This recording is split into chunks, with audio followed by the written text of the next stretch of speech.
Hey guys, a warm welcome to our channel.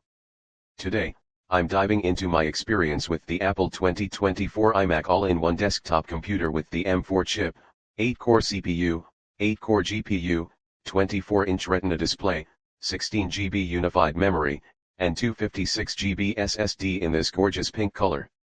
I've been using it for a few weeks now, and let me tell you, it's been a game changer for my work and personal setup.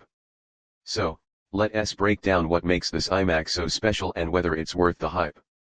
Click the link below for the best price. First off, the design is just stunning.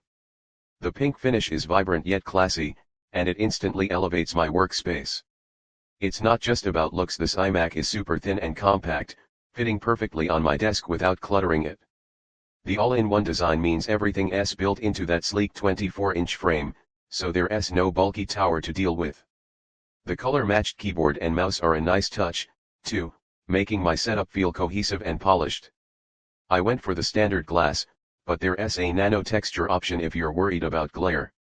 Now, let's talk about that 24-inch 4.5K Retina display. It's absolutely breathtaking. With 500 nits of brightness and support for over a billion colors, everything from editing photos to watching movies looks vivid and crisp. I've been editing some high-res images for a side project, and the color accuracy is spot on. The P3 wide color gamut really makes a difference, especially for creative work. I also love how the screen size strikes a perfect balance, not too big, not too small for multitasking or getting lost in a Netflix binge. The M4 chip is where this iMac really shines. Coming from an older Intel-based iMac, the speed difference is night and day. Apple claims it's up to 1.7x faster for everyday tasks and 2.1x faster for demanding workflows like photo editing or gaming compared to the M1 iMac, and I believe it. Opening apps like Adobe Photoshop or Safari feels almost instant, and I can have multiple tabs and apps running without a hint of lag. The 16 GB of unified memory is a huge upgrade from the 8 GB on older models, making multitasking smooth as butter. I've been running Zoom, Spotify, and a bunch of browser tabs simultaneously, and it doesn't even flinch. Apple Intelligence is a big selling point here, and it's pretty cool for everyday use. It's like having a smart assistant built into the system. I've used the writing tools to polish emails, and the natural language search in Photos is a lifesaver for finding specific images quickly. The privacy protections are a big deal, too. Knowing my data stays secure gives me peace of mind. That said, if you're coming from an M1 or M3 iMac, Apple Intelligence isn't exclusive to the M4, so the upgrade might depend more on performance needs. The 12MP center stage camera is fantastic for video calls. It keeps me in frame even if I move around, which is great for Zoom meetings when I'm pacing or grabbing a coffee. The 6-speaker system with spatial audio is surprisingly immersive. Music and movies sound rich, with deep bass and clear highs.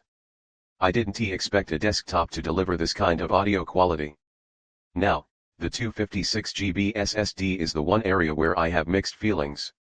For basic tasks, it's fine, but if you work with large files like videos or games, it fills up fast.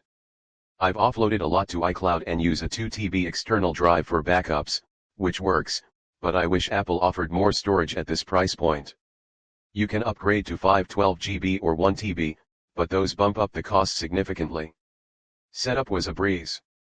I transferred everything from my old Mac using Time Machine, and it was done overnight. The Mac OS Sequoia operating system is intuitive, and features like iPhone mirroring are super handy. I can use my phone right on the iMac's screen. My only gripe is the port situation. You get 2 Thunderbolt 4 ports on this base model, which is limiting. I had to grab a USB-C hub to connect my older devices, which was a bit annoying. Overall, this iMac is a powerhouse for creatives, small business owners, or anyone who wants a reliable, stylish all-in-one. It's not perfect, the storage and port limitations are real, but the performance, display, and design make it worth considering, especially if you're upgrading from an older Intel-based Mac. If you're already on an M3, you might want to wait for the next refresh unless you need the extra speed. For me, it's been a joy to use, and that pink color just makes me smile every time I sit down. Click the link below for the best price, and let me know your thoughts in the comments.